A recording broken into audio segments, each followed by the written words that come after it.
I was pouring tea in my quiet kitchen when my phone lit up with a name I hadn't seen in months. Aunt Geraldine. I stared at it for a moment, my hand hovering above the handle of the kettle, the steam rising like a warning I didn't yet understand. We hadn't spoken since the family reunion, since the day she stood in front of 30 relatives and called me a greedy old woman who hoards money like a dragon. Her words. Not exaggerated. Not embellished. I remember them exactly because they burned. And now, at 8:30 in the morning, she was calling. I let it go to voicemail. But she called again. And again. On the third call, something in me shifted. Not curiosity, not concern, but that quiet instinct you get when you realize a storm is heading straight toward your home. I answered. Her voice burst through the phone before I could even say hello. Nora, I need $10,000. Today. If I don't pay my rent, I'm getting evicted. You have it. I know you do. Just like that. No apology. No greeting. Not even an acknowledgement of the months of silence. She sounded frantic but entitled, desperate yet demanding, afraid yet angry. She spoke as if access to my bank account were her birthright. I placed the kettle down slowly. Why? I asked carefully. Would you think I'd give you $10,000? Silence, brief, but heavy enough to tip the house sideways. She inhaled sharply. Because you owe me. After everything I did for you growing up. And because you're the only one in the family with money. You have more than you need, Nora. Don't be selfish. There it was again. That word she loved to plaster on me like a stain. Selfish. Greedy. Ungrateful. I closed my eyes, leaning against the counter as the morning light cast long lines across the floor. I knew this moment would come eventually. People like my aunt always return when they need something. But what she didn't know, what she couldn't possibly expect, was that, this time, I wasn't the same timid niece she once controlled. This time, I had my own story, my own strength, and a mountain of truth sitting in a locked drawer upstairs. A calm washed over me. Geraldine, I said softly, we should talk. But not over the phone. And as I hung up, as the dial tone hummed in my ear, I felt it. The beginning. The shift. The quiet awakening of a reckoning that had been waiting far too long. She wanted $10,000. She was about to get something very different. What Nora intends to reveal, and how long she has waited to say it, remains unspoken. My name is Nora Whitfield, and I am 67 years old. I live alone in a small tidy house on the edge of Maple Grove, a quiet neighborhood where mornings smell like wet pine and evenings carry the sound of distant lawn sprinklers. After retiring from 3 decades as a high school librarian, I discovered a surprising peace in solitude. More peace than I ever had within my extended family. I am not wealthy. I am careful. And careful is what some people call greedy, when they want access to what you've earned. I grew up believing that being responsible with money was a virtue. That saving was safety. That planning was wisdom. My parents taught me this, not with lectures, but through the quiet dignity of their lives. When they died, they left me a small inheritance, not large by any means, but enough to help me feel secure. My aunt, my mother's older sister, never forgave me for receiving it. I've been called many things in my life. Smart, patient, reserved. But the word that has chased me for decades, the word Geraldine likes to sharpen and fling like a dagger, is greedy. I used to shrink under it. Not anymore. I've spent my life watching people, listening to stories, and learning how truth works. Truth isn't loud. It doesn't need to shout to be powerful. It just needs to be documented. And in my desk drawer upstairs, I have documentation, years of it. Bank statements. Copies of loans I quietly made to family.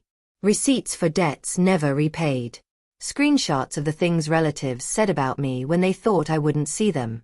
And, most importantly, a notarized letter my mother wrote before she died, explaining exactly why the inheritance went to me and not to her sister.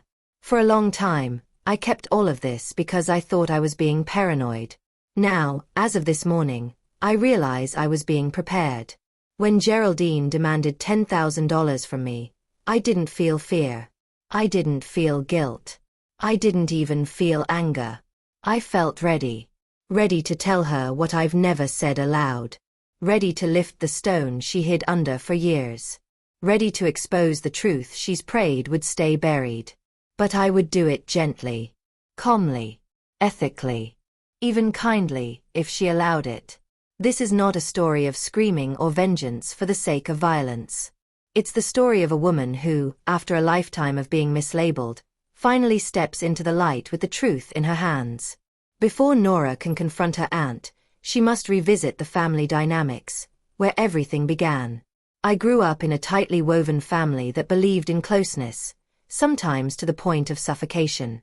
My mother, Eleanor, was gentle and deliberate, while her older sister, Geraldine, was charismatic and sharp. Wherever Geraldine went, attention followed. Wherever my mother went, responsibility did. Their dynamic shaped our entire family. Geraldine was the storyteller, the loud one, the woman who filled living rooms with perfume and opinions. She loved gatherings, gossip, and glamorous exaggerations. When she laughed, people believed her. When she scolded, they obeyed. She had a way of making her version of the truth feel like the only one. My mother was the opposite. Soft-spoken, thoughtful, careful with her words. Some mistook her restraint for weakness, but I knew better. She had a core like iron, quiet strength people only recognized when they needed something from her. From the time I was small, I noticed how Geraldine would diminish my mother in small, subtle ways. "Oh, Eleanor always saves everything," she'd tell guests in a sugary voice. "She's terrified of spending. Even on her own child." Guests would chuckle politely, and my mother would simply smile, as if swallowing something bitter. When I became an adult, the jokes evolved into commentary about me. Nora inherited her mother's money obsession. Geraldine would announce at birthdays and reunions. "She counts pennies like they're diamonds." People laughed. People nodded. People didn't know that Geraldine borrowed money from me, frequently. Small amounts at first. 50 here. 100 there. Always with promises to repay. Never with follow-through. I kept quiet to preserve peace. That is the curse of the dependable family member. You become the quiet container for other people's chaos. As the years went on, the dynamic deepened. Geraldine cast herself as the generous matriarch of the extended family, even though she often lived beyond her means. Expensive clothes. Lavish parties. Impulsive purchases. And when bills came due, she turned to the same people she criticized. But the worst tension began after my mother passed away. Geraldine assumed, expected, that she would receive everything. That her younger sister's estate would naturally flow to her, the older sibling, the self-appointed leader of the family. When she found out I was the sole beneficiary, something in her cracked. And from that crack, the word greedy began slipping out like a venom she couldn't help releasing. It was at the family reunion 2 years ago that everything erupted. In front of everyone, she announced that I'd stolen the inheritance, manipulated my dying mother, and hoarded money out of coldness, not necessity. People shifted uncomfortably, but no one challenged her. No one defended me. Not even cousins I'd helped pay rent for in the past. Not even the nephew whose tuition I'd secretly covered for 1 semester. That day, I drove home in silence, the weight of her accusation pressing against my chest like a stone. And yet, I never confronted her. I thought the truth would find its way eventually. I thought being patient was the high road. But the world doesn't always reward patience. Sometimes, patience simply delays justice. And justice would come, triggered not by the past, but by something Geraldine would soon take from Nora without permission. The betrayal came quietly, the way most family betrayals do. Not in a burst of drama, but in a slow, creeping violation that reveals itself only when it's too late. It began with my mailbox. For years, I've had a small, silver postbox mounted by my front gate. I check it every morning. One Tuesday, I noticed it hanging slightly open, though I know I had latched it the day before. Inside were only advertisements and a coupon booklet. But something felt off. Later that week, my bank sent me a letter confirming the arrival of new checks I hadn't ordered. The envelope was thin, a confirmation, not the actual checkbook. I frowned. I hadn't requested new checks in over 2 years. I waited several days. Nothing arrived. Then an email from my bank notified me that the checkbook had been delivered and signed for. Signed for. I froze. I live alone. I called the bank. After an hour of transfers, a representative told me the signature on the delivery receipt, a shaky scrawl of the name, G. Whitfield. My heart pulled tight in my chest. Geraldine had kept her married name, Whitfield, long after divorcing my uncle. She often bragged that it sounded wealthy. I asked the bank to freeze the account immediately. Within minutes, we discovered 3 checks had already been written, each for $2,500. Each dated the same day, each made out to cash, and all 3 signatures were clumsy imitations of mine. That was $7,500 gone. Gone. I sat perfectly still, listening to my own breath move slowly in and out like I was underwater. Geraldine hadn't just asked for money. She had taken it. I reported the fraud and had the bank open an investigation. Because the checks were forged, and because they were cashed at a local branch with security cameras, the bank assured me the funds would be returned pending review. But I knew something deeper now, something cold and sour. Geraldine's demand for $10,000 wasn't out of the blue. She had already begun dipping into what she believed she deserved. When the bank investigator asked whether I had any suspects, I gave them a name. But before pressing charges, I wanted to hear her admit it. Not to punish her financially, that part would happen naturally. But to look her in the eye and let the truth finally surface. Because this wasn't just theft. It was a pattern reaching its breaking point. And before confronting her, Nora begins gathering the evidence she has saved for years, setting the foundation for her ethical revenge. The next morning, I woke before sunrise. The house was silent, the kind of silence that lets you hear your own pulse. I made tea, clicked on the lamp by my reading chair, and pulled out the drawer I hadn't opened in years. Inside was the folder. Thick. Heavy. Quietly waiting. I placed it on the table, feeling the weight of everything I had saved. Not because I ever intended to use it, but because I learned long ago that people rewrite their own history when it suits them, and documentation is the only antidote. Inside were copies of every small loan I had made to family over the years, email exchanges with Geraldine asking for money, each one wrapped in guilt or flattery, screenshots of her social media posts where she hinted I was hoarding wealth. The notarized letter from my mother, explaining her reasons for leaving everything to me, a list of payments I covered quietly, including the time I helped Geraldine avoid having her electricity shut off. And now, added to the pile, are the bank emails confirming the forged checks, a printed copy of the delivery receipt with the forged G. Whitfield signature. I sat back and breathed. This was no longer about the money. This was about a lifetime of being misrepresented by someone who had grown comfortable twisting the truth. I called a lawyer, a calm, steady man named Daniel Ruiz, recommended by my neighbor. He listened without interruption as I explained everything, starting from the reunion 2 years ago all the way to the forged checks. When I finished, he exhaled slowly. "Ms. Whitfield," he said, "this is a strong case. Extremely strong. You have documentation, motive, a pattern of behavior, and forgery on bank property. If you choose to pursue criminal charges, you would almost certainly win." I nodded, though the idea of sending a family member to jail made something inside me ache. That wasn't what I wanted. Not truly. "What are my options?" I asked. "You can file a formal complaint and let the bank handle the criminal side.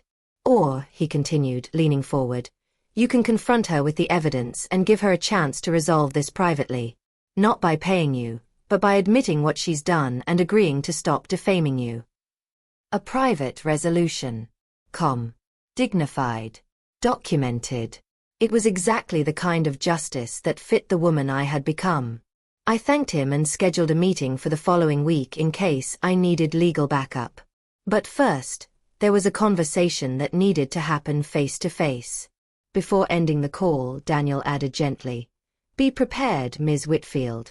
People like your aunt often react badly when their narrative collapses." I knew he was right. The truth doesn't just reveal.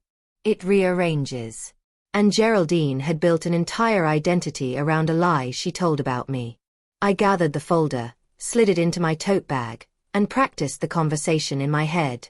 Not aggressive. Not emotional. Just clear, factual, and steady. After a lifetime of being painted as the greedy one, I was finally stepping into the role of the woman who kept the receipts. Nora prepares for the confrontation, but the turning point comes not when she meets her aunt, but when her aunt makes one more desperate move. The day before I planned to confront her, something unexpected happened. Geraldine showed up at my house. I was in the garden, pruning the rosemary bush by the fence, when her car rolled into my driveway, crooked, too fast, like she'd barely been paying attention. She stepped out wearing large sunglasses and a coat far too heavy for the warm afternoon. Her posture was rigid, defensive. I hadn't seen her in almost a year. The sight of her stirred old memories. The woman who used to pinch my cheek too hard when I was a child. The woman who whispered criticisms behind my mother's back. The woman who'd spent years shaping me into the villain of her own story. I stood slowly. "Nora," she said, approaching as though the ground itself might betray her. "Geraldine," I replied, calm. She hesitated before she spoke, her bravado cracking at the edges. "I need that 10,000 by tomorrow. I really do. They're going to throw me out. I'll have nowhere to go." There was no humility. Only desperation coated with entitlement. "I know about the checks," I said simply. Her entire body jolted. "The bank informed me," I continued, keeping my tone even. "They froze the account. The investigation is underway." For a moment, she didn't breathe. Then she whispered, "You weren't supposed to find out." That sentence, those exact words, shifted something fundamental between us. Not an apology. Not even an excuse. Just the confession of someone who believed she had the right to steal as long as she wasn't caught. "I didn't want to hurt you," she said quickly. "But you have more than enough, Nora. You don't need it. You never have." And I raised a hand gently. "No," I said. "This isn't about need. It's about honesty." Her face tightened. "I came here because I wanted to give you a chance," I continued. "A chance to tell the truth before anyone else needs to get involved." She took off her sunglasses. Her eyes were red, but not from tears, from anger. "I'm your family," she hissed. "You owe me." I almost smiled, not out of amusement, but a sad recognition of how deeply she believed her own mythology. "I owe you nothing," I said quietly. Her jaw clenched. "If you tell anyone about this, I'll say you're lying. I'll tell the family you forged that evidence yourself. They'll believe me." It was a final, frantic attempt to regain control. I opened my tote bag and held up the folder. "Everything is documented, Geraldine. Everything. I've kept it for years, and I'm done pretending I don't see what's happening." For the first time, she stepped back. Her voice trembled. "You wouldn't expose me. You're too soft." "Not anymore." The wind shifted through the yard, brushing rosemary against my arm. A steady calm washed over me, not triumph, not righteousness, just clarity. "I'm giving you a choice," I said. "Meet me tomorrow at Daniel Ruiz's office at 10. We'll talk with a mediator present. Or I file formal charges that afternoon." She stared at me, stunned. Not because of the threat, but because I finally sounded like someone she couldn't push. "I can't believe you're doing this," she whispered. "I can," I replied. She turned sharply, climbed into her car, and drove away without another word. The dust hadn't even settled before I felt it. Not fear. Not doubt. but the unmistakable strength of a woman who has finally decided to stop being the family's quiet victim. Nora arrives at the lawyer's office the next day, not knowing that the consequence awaiting Geraldine will be far heavier than a legal warning. Geraldine arrived late. I sat in the conference room with Daniel, the folder resting on the polished oak table. The glass walls reflected the morning light, casting soft geometric shapes across the carpet. I breathed slowly, reminding myself that calm is more powerful than accusation. When the door finally opened, Geraldine walked in with short, rigid steps. She didn't look at me as she sat down. Daniel introduced himself and explained the purpose of the meeting: to resolve a family matter privately, respectfully, and with clarity. He spoke like a man smoothing the air itself. Then he gestured to me. I slid the folder forward. "Geraldine," I began, "I want transparency. Nothing more." She crossed her arms tightly. I continued. "These," I said, tapping the printed checks, "were forged. This signature is not mine. The bank has surveillance footage from the branch where they were cashed." She flinched. Barely, but enough. "These," I said, lifting the notarized letter, "are my mother's wishes. You've told the family I manipulated her. This document contradicts every part of that narrative." Her lips pressed together. "And these," I said, spreading out the printed messages she had forgotten were public, "show a pattern of defamation. You've built an identity for me that isn't mine. One you've repeated so often others began to believe it." For several long seconds, the only sound in the room was the hum of the air vent. Daniel turned to her gently. "Ms. Whitfield, do you dispute any of this evidence?" She didn't speak. Her breathing hitched. Her gaze fell to the table. Her shoulders sagged, not dramatically, just subtly enough that I saw the truth settle onto her like a weight she could no longer hold up. "No," she whispered at last. It was the smallest word, but it was everything. Daniel nodded calmly. "Here is our proposal. Nora will not pursue legal action. In return, you will assign a written admission that the checks were forged or agree to cease all defamatory remarks about her or refrain from contacting her for financial assistance going forward or return the $7,500 if and when the bank requests it. This is your path to a quiet resolution." For a moment, I thought she might refuse. Her pride was a creature with long claws. But then something inside her broke, not loudly, not theatrically. A quiet collapse of a story she had told herself for decades. "I don't have the money," she mumbled. Daniel shook his head gently. "That is between you and the bank, not Nora." She signed the documents with trembling hands. As she did, I watched, not with gloating, not with satisfaction, but with the solemn understanding that consequences don't always roar. Sometimes they whisper. Sometimes they take the shape of a woman sitting across from you as the walls of her own fabrication finally close in. When she finished, she slid the papers back and whispered, "I never thought you'd stand up to me." I met her eyes for the first time that morning. "That was the problem," I said. "Geraldine's signature seals her downfall, but Nora must now face the quiet emotional aftermath of ending a lifelong pattern." The days that followed felt oddly weightless. For the first time in years, my phone was silent. No cousins calling to repeat gossip. No relatives asking for money. No passive-aggressive remarks drifting through the family grapevine. Just peace. Real peace. I didn't tell the family what happened. I didn't share the documents or boast about the confrontation. I didn't even mention the forged checks. I didn't need to. The truth had already done its work in the only place it mattered, within me. One afternoon, I opened the windows and let the house fill with the scent of pine from the yard.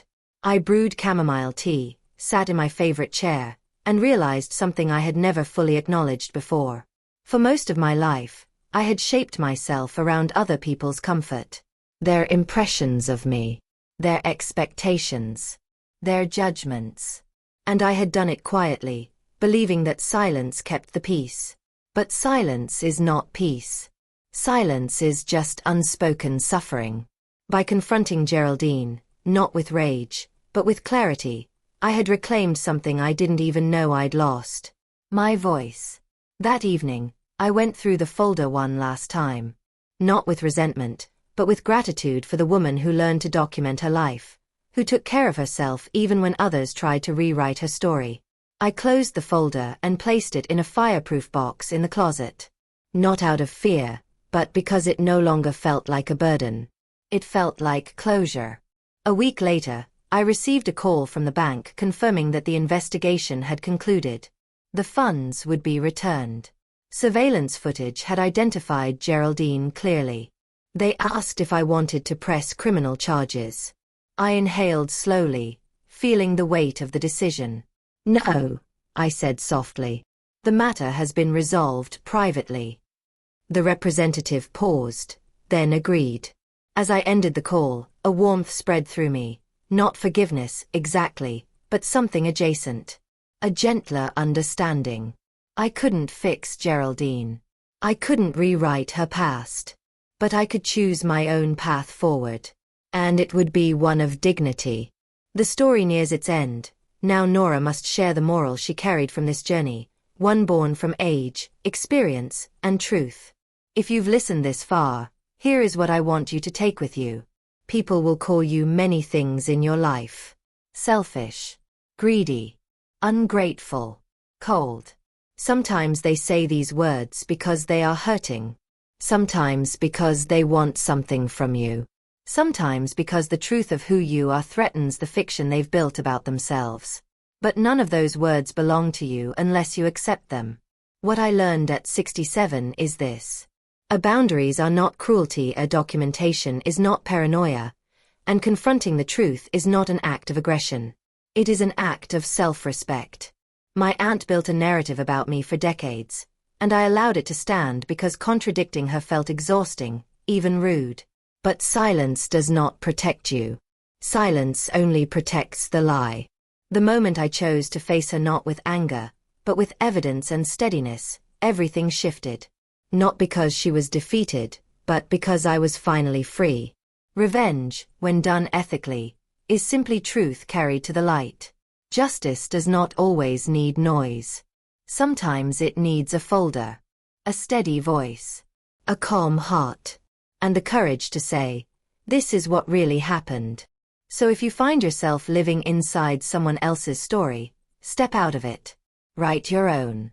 Stand tall in it. Let the truth speak for itself. Because the truth, once revealed, has a way of settling everything exactly where it belongs. And it will set you free, just as it did for me.